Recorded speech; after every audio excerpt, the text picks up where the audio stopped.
कार्यक्रम के पुण्यार्चक हैं साधु सेवा ट्रस्ट। आयोजक श्री दिगंबर जैन साधु सेवा समिति, शामली, उत्तर प्रदेश। सभी गुरु भक्तों का एक ही प्रण, साधु सेवा और समर्पण। इसी भाव एवं भावना के साथ कार्य कर रहा है साधु सेवा ट्रस्ट।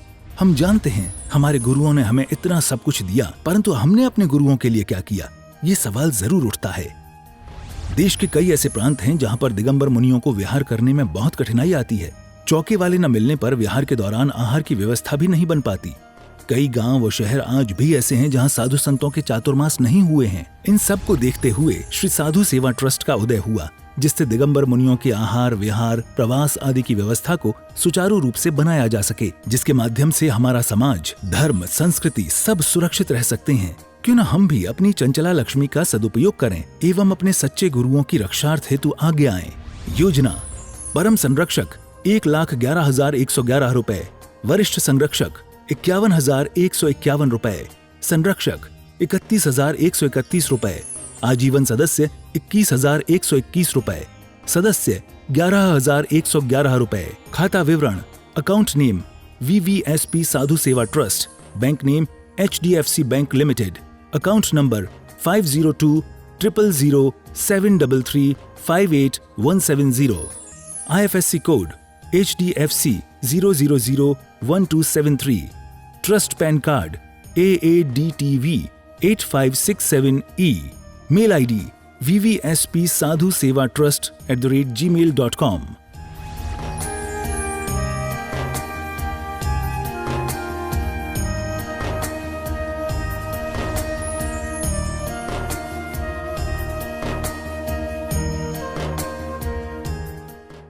इस संसार में रहते हैं, यह संसार बड़ा विचित्र है। जितना जितना इस संसार को हम समझने की कोशिश करते हैं, उतना उतना हम इस संसार में रचने पचने लग जाते हैं। कभी हमारा मन होता है कि हम इन संसार कहानी किताबों को पढ़ लें, लेकिन इन किताबों को, संसार के दृश्यों को पढ़ने से हमारे अंदर अहंकार ही आया है। कभी मन में होता है कि संसार की लेन देन की क्रिया को एक बार हम भी करके देख लें, दुकान पर बैठ के देख लें, व्यापार करके देख लें। उस व्यापार को सीखते हैं, समझते हैं और फिर उस दुकान पर बैठकर व्यापार करने की कोशिश करते हैं। लेकिन उस व्यापार से लेन देन की क्रिया जो है वो भी हमने करके देख ली, और उस क्रिया से भी हम इस संसार में फंसे ही हैं, लाभ नहीं हुआ। ये संसार इतना विचित्र है कि जितना जितना इसको जानते हैं, कोशिश तो करते हैं कि संसार को छोड़ दें, लेकिन जानने की कोशिश करने के कारण इस संसार में हम फंसने लग जाते हैं, और संसार में फंसने के बाद हम सांसारिक ज़्यादा और धर्मात्मा कम होते जाते हैं। हम धर्म धीरे धीरे छोड़ने लगते हैं और सांसारिक क्रियाएं ये करने लगते हैं। छोटा सा बच्चा माता पिता की उंगली पकड़ के मंदिर जाता है, मंदिर में ही खेलता है, मंदिर में ही रहता है, साधुओं की सेवा करता है। जैसे जैसे वो बड़ा होने लगता है, उसके माता पिता उसे सांसारिक क्रियाओं के बारे में ज्ञान देने लगते हैं। वो खेल कूद की क्रियाओं में तो मंदिर, धर्म, ध्यान सब काम करता है, लेकिन जैसे जैसे स्कूल जाना, सांसारिक किताबों को पढ़ना, व्यापार सीखना, व्यापार करना, सांसारिक जो मर्यादाएं हैं, जो संसार की रीत है, शादी करना, बच्चे करना, और इनके साथ साथ उन जिम्मेदारियों को ठीक को संभालना, ये सांसारिक क्रियाओं को करने के बाद वो बच्चा कहता है कि काश मैं छोटा ही रहता तो बढ़िया था। जब मैं छोटा था धर्म ज़्यादा करता था, आज मेरा धर्म छूट गया। और उन संसार की क्रियाओं को ही वो धर्म मानने लगता है और धर्म की क्रियाओं के लिए कहता है कि हम धर्म नहीं करें तो हमें क्या क्या नुकसान है। जो संसार में फंस गए हैं उनके माता पिता अगर उनसे कहें कि बच्चों धर्म किया करो, मंदिर जाया करो, भैया हमारा तो मंदिर हमारे मन में है, अपना लूटा छाल लेते हैं, वो दे अपना धर्म कर लिया हमने। क्या धर्म किया तुमने? कुछ नहीं, 2 घंटे दुकान पे मंद कषाय करके बैठ जाएंगे, हो गया हमारा धर्म। लेकिन धर्म इतना ही नहीं है। अगर हम संसारिक क्रियाओं में फंस गए और संसार की प्रवृत्ति करने लग गए तो फिर उससे हमारा नुकसान क्या है, इन सब का दुष्परिणाम क्या है। आचार्य कुंदकुंद स्वामी जी ने इन दुष्परिणामों के बारे में बताया है, बहुत सरल तरीके से समझाया। 12वें नंबर की गाथा में उन्होंने हमारे इन सांसारिक दुष्परिणामों के बारे में बताया है। उन्होंने लिखा, दाणुण दम्मुण भोगुणा, दाणुण दम्मुण चागुणा भोगुणा भैरपन जो पयंगसो लोक सायज्ञ मुए पड़ियो मरियो न संदेहो। यहाँ आचार्य कुंदकुंद स्वामी जी लिख रहे हैं, जो श्रावक दान नहीं देता, दम्मुना धर्म नहीं करता, त्यागुना त्याग नहीं करता, भोगुना न्यायोपार्जित भोग नहीं भोगता, वह श्रावक भैरात्मा है, पतंगे के समान है।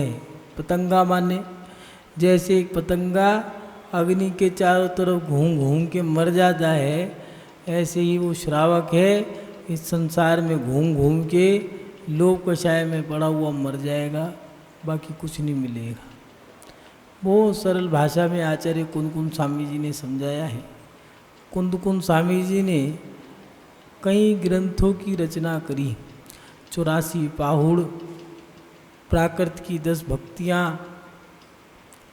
मूलाचार, समय सार, नियम सार, प्रवचन सार, तिरुकुल्लर काव्य, छत्रचूड़ामणि, तिरुकुल्लर काव्य राजनीति का ग्रंथ। लेकिन सभी ग्रंथों में सबसे सरल ग्रंथ उनका रैण सार है। और इन सरल बातों को भी अगर कोई श्रावक नहीं समझे तो सोच लेना वो निपट अज्ञानी है या निपट मूर्ख है। कितनी सरल बात कही है उन्होंने। दाणुना, जो दान नहीं देता। कोई व्यक्ति कहता है हम दान क्यों दे, नहीं दे रहे हम। दान देने के पीछे रहस्य है। जब व्यक्ति देगा तो उसकी लोभ कषाय टूटेगी। दूसरा, देते समय उसकी उपकार की, परोपकार की भावना रहेगी। तीसरा, किसी का उपकार करेगा तो स्वयं का उपकार भी स्वयं हो जाएगा। एक दान के पीछे बहुत सारी क्रियाएं छुपी हैं, बहुत सारे रहस्य छुपे हैं। जिसको दान दोगे, डॉक्टर कहते हैं जब जीवन का ऐसा पड़ाव आता है कि रोग बहुत बड़ा हो तो वैद्य, हकीम, चिकित्सक सब हाथ खड़े कर देते हैं और कहते हैं कि भैया अब दवा नहीं, दुआ काम आएगी। तो दुआ क्या है? जो तुमने किसी गरीब की, पीड़ित की या दुखियारे की मदद की थी, कैसे करोगे? तन से, मन से, धन से। मात्र पैसे का ही दान नहीं होता। अगर किसी गिरते हुए को सहारा दे दिया तो ये तन दान हो गया। कई बार ऐसा होता है, बच्चे पढ़ रहे हैं और पढ़ते समय उस थोड़ा सा समझ नहीं आ रहा है या फिर हौसला कमज़ोर हो गया है। छोटे छोटे बच्चे साइकिल सीखते हैं तो माता पिता क्या कहते हैं, चिंता मत कर, मैंने पीछे से पकड़ रखे, तो चला। वो बच्चा बड़े आराम से चलाता है और धीरे धीरे साइकिल चलाने लगता है, और जब गति तेज होती है तो पीछे मुड़ के देखा, पिताजी पकड़े रखना, छोड़ना मत। हाँ मैंने पकड़ रखे, पीछे मुड़ के देखा तो कोई है ही नहीं, सीख गया। ऐसे ही हमारे शब्द हैं, मैं हूँ ना, ये दो शब्द छोटे से हैं, चिंता मत करो मैं हूँ, लेकिन है बहुत बड़े। ये शब्दों का दान उस बीमारी के समय में, संकट के समय में, ये जो व्यक्ति ने तुम्हें दुआएं दी हैं, उस समय दवा नहीं, ये दुआएं ही काम आती हैं। हमारे संकट के समय में हमने जो दान दिया था, उस दान से की गई क्रिया वो हमारे अंत समय में, और ये नहीं पता कब, ना जाने इस जन्म में, पता नहीं किस जन्म में काम आ जाए। इसलिए आचार्य भगवान कह रहे हैं दान दो। और वो तो उत्तम पात्र अगर मुनि महाराज हैं, फिर तो उन्होंने कहा है कि दोनों हाथ खोल के दान दो, तन मन धन तीनों से दान दो, मन वचन काये लगा दो। अगर गलती से भी उन्होंने तुम्हारी किसी चीज़ का इस्तेमाल कर लिया, चल रहे थे, सहारे की आवश्यकता पड़ी, तुम्हारे कंधे पे हाथ रख लिया, तो तुम्हारे तो शरीर का सार्थकता हो गई। ये उनकी जीवन की महत्ता है। अगर गलती से भी तुम्हारी 2 रोटी खा ली, तो भाई तुम्हारा तो जीवन सार्थक हो गया। लोग मकान खाली कर देते हैं जब दिगंबर साधु विहार करते हैं, उन्हें पता लगता है कि साधु रुकेंगे। मुझे वो दिन याद है, हम उदयपुर से जा रहे थे और भीलवाड़ा की ओर विहार कर रहे थे, तो एक महिला से जाकर के उन्होंने कहा कि भैया दिगंबर साधु आ रहे हैं, रुकने की व्यवस्था करनी है, यहाँ आसपास कोई मकान हो तो बता दो। उनने कहा मेरा मकान देख लो, अगर मिल काम आ जाए तो उन्होंने कहा इससे बढ़िया क्या है, ये तो बहुत बढ़िया मकान हो जाएगा, जहाँ रुकना है वहीं पर ही, इतना ही चलना है, इतने भी मकान है। वो आए और कहने लगे महाराज जी ऐसे भी लोग होते हैं, हमने पहली बार देखा कि उसे जब पता लगा दिगंबर साधु आ रहे हैं और हमारे मकान में रुकने की ठहर गई है कि वो हमारे यहाँ रुकेंगे, तो कहने लगे महाराज जी पूरा मकान खाली कर दिया और रोटी भी सड़क पे बैठ के बना रही है। उससे कहा ये क्यों? कहने लगे मेरा तो जीवन सफल हो गया कि दिगंबर साधु मेरे घर में विश्राम करेंगे, हो गया मेरा कल्याण। ये है हमारे दान की प्रवृत्ति। दान देने से हमारा पुण्य नहीं बढ़ता, अरे हमारा जीवन धन्य हो जाता है। अगर देव शास्त्र गुरु के चरणों में हमारा कुछ भी लग गया तो बस हमारा तो कल्याण हो गया। पुरानी बूढ़ी महिलाएं पल्लू में बांध करके पुजारी के पास जाकर के कहती थी भैया ये रसी केसर है रख लो। जो करोड़ों का दान देते हैं वो सोचते हैं कि हम बहुत बड़े दानवीर हैं। कभी कभार कोड़ियों का दान भी काम आ जाता है, तो वो पल्लू में बांध करके पुजारी के पास जाते और कहती है केसर रख लो। क्यों, क्या करूं? ये जब आप भगवान को विराजमान करोगे तो इसको घोट करके श्री लिखने के काम आ जाएगी। इस केसर से मेरा श्री लिख देना, मेरा तो हो गया काम। ये है दान प्रवृत्ति। और अगर कोई व्यक्ति इतना भी दान ना दे पाए, कोई कि हमारे पास तो दान के लिए है ही नहीं कुछ, तो उन्होंने कहा भैया अपनी छाती पे रख के लेके जाएगा क्या? लोग कहते हैं सिकंदर कुछ नहीं लेके गया, रावण कुछ नहीं लेके गया, कोई कुछ नहीं लेके जाता, लेकिन छोड़ेगा कोई नहीं। कुंडली मार के बैठे हैं सांप की तरह। ना तो तिजोरी की चाबी छूटती, ना मकान की चाबी छूटती। अरे मकान तिजोरी तो छोड़ो, गाड़ी की चाबी भी छूटती नहीं है। दान करने से व्यक्ति की सोच बड़ी होती है। इसीलिए आचार्य भगवान दान के बारे में बार बार लिख रहे हैं, दान पूजा दानम दाणु ना दम्मुणा भोगुणा। न दान दिया, ना धर्म किया। ऐसा धर्म, कोई कहता है जैन धर्म बहुत कठिन है, जैन धर्म के लोग कहते हैं जैन धर्म बहुत कठिन है, लेकिन अन्य धर्मों के लोग कहते हैं काश हमें भी यही धर्म मिला होता। ऐसा क्या है? अगर भोजन करना है तो आचार्य ने कहा करो, बार बार करो, 1000 बार, कोई बात नहीं, दिन से तो कर लो, हो गया धर्म। कोई जीव है उसको मारो मत, हो गया जीव दया का धर्म। वो कह रहे हैं बुरी है इसीलिए इसको त्याग दो, हो गया त्याग, पापों का त्याग हो गया। कितना सरल धर्म है। और वो कह रहे हैं भैया जीवन को सफल करना है तो थोड़े थोड़े व्रत भी धारण कर लो, और अगर आत्म कल्याण करना है तो महाव्रतों को धारण कर लो। इतना सा तो धर्म दिया है, लेकिन हमने अहिंसक धर्म को नपुंसक धर्म बना दिया। और आज हम इतने कायर हो गए हैं कि 500 आदमी के बीच में अगर एक कोई ऐसा आतताई व्यक्ति आ जाए और हुंकार भर दे तो 500 लोग भाग जाएंगे।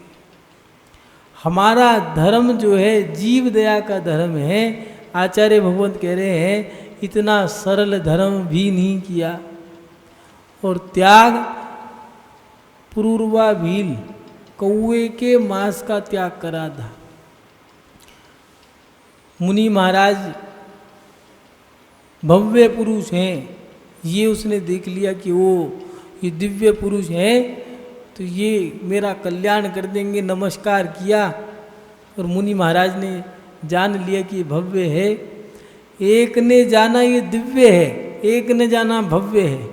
मुनि महाराज अवधि ज्ञानी थे, जान लिया कि ये भव्य पुरुष है, नमस्कार किया। उन्होंने कहा कल्याण कर दो, तो उन्होंने कह दिया ठीक है कोई त्याग करो। क्या त्याग करूं? भील था तो कहने लगे हिंसा का त्याग कर दो। तो उसने कहा मेरा तो व्यापार ही हिंसा का है, कैसे त्याग कर दूं? तो मुनि महाराज ने कहा चलो कोई नहीं, 1 मास का त्याग कर दो। उसने कहा ठीक है, 1 मास का त्याग करने में क्या जाता है, जो नहीं खाता वो ही त्याग कर देता हूँ।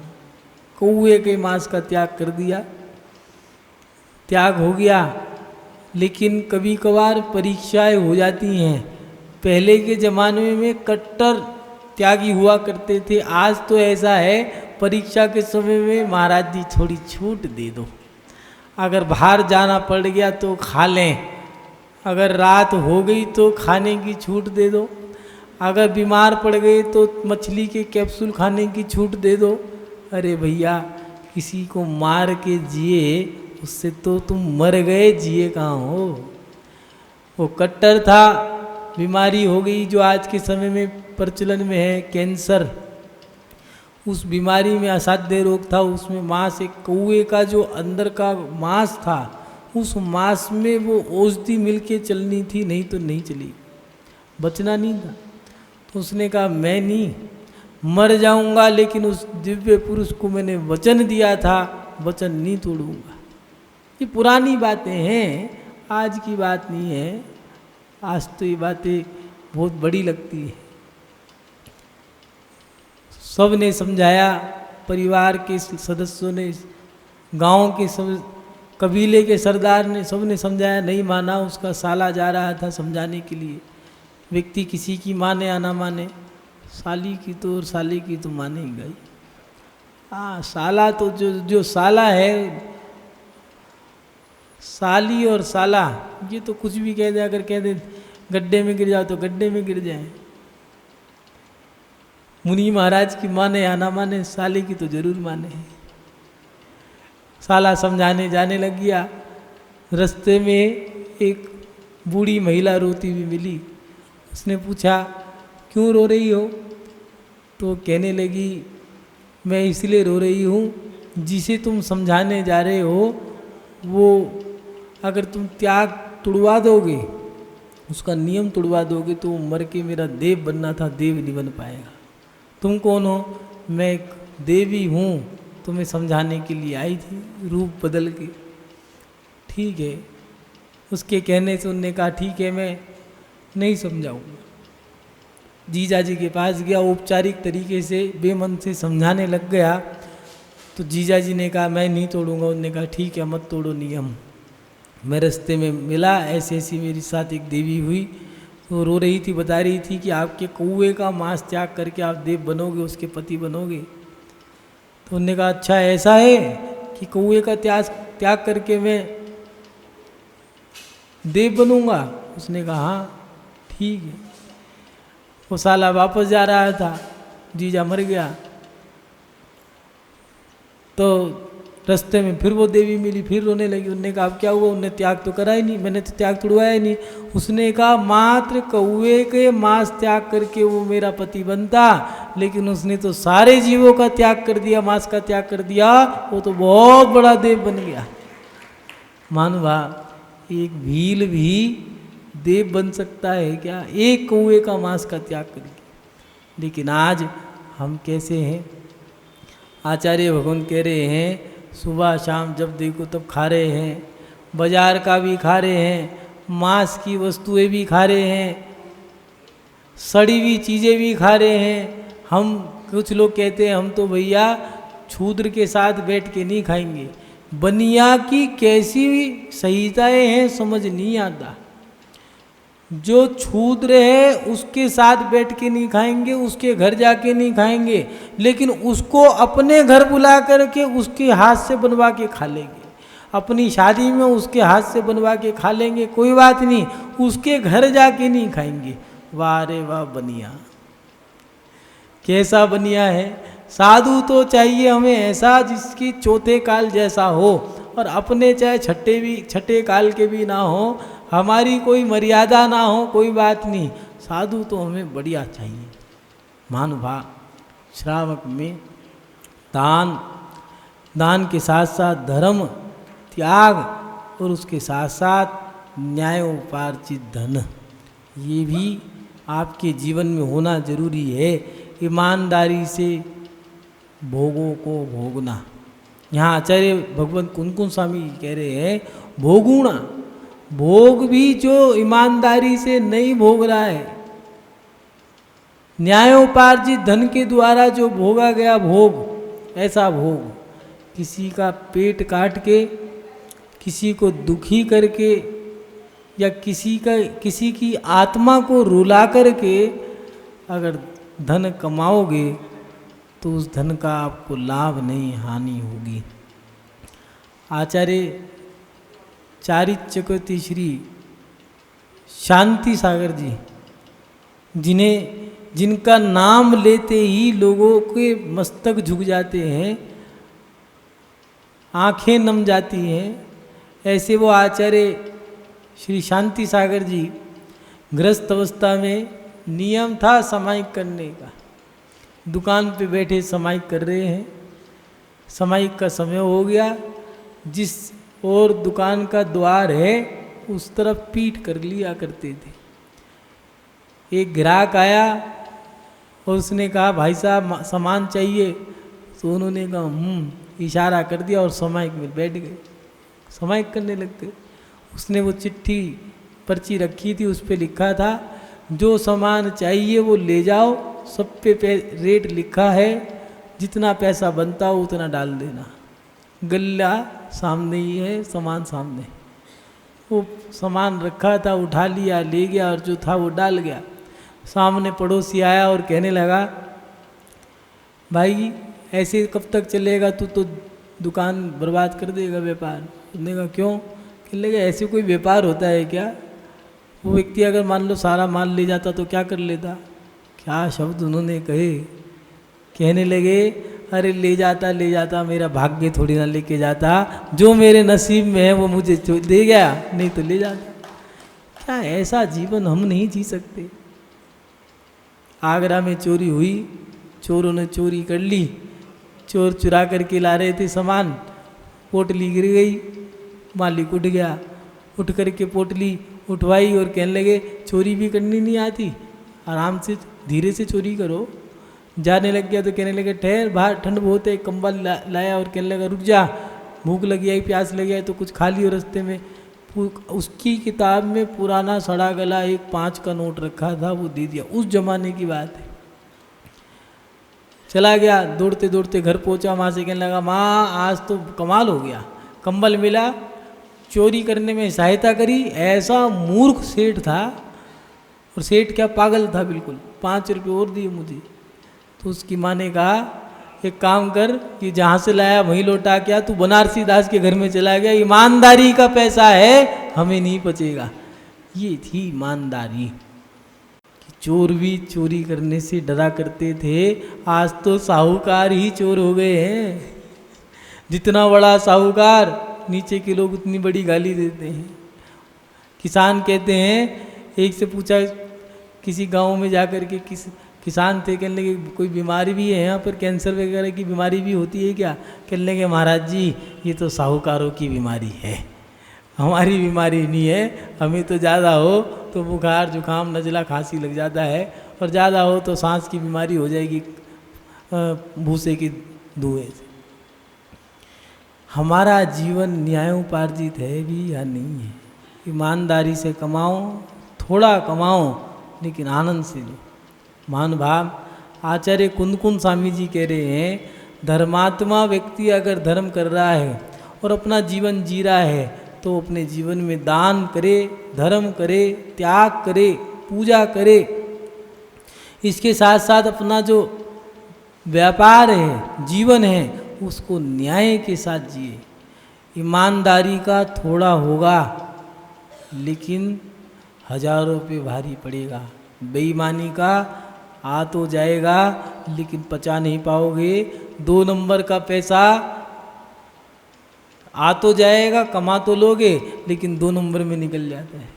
देख लेना, पैसा जैसा आएगा वैसे ही चला जाएगा। बीमारी होगी, हॉस्पिटलों में चले जाओगे। ईमानदार की कभी जेब नहीं कटती, ईमानदार का पैसा कभी चोरी नहीं होता।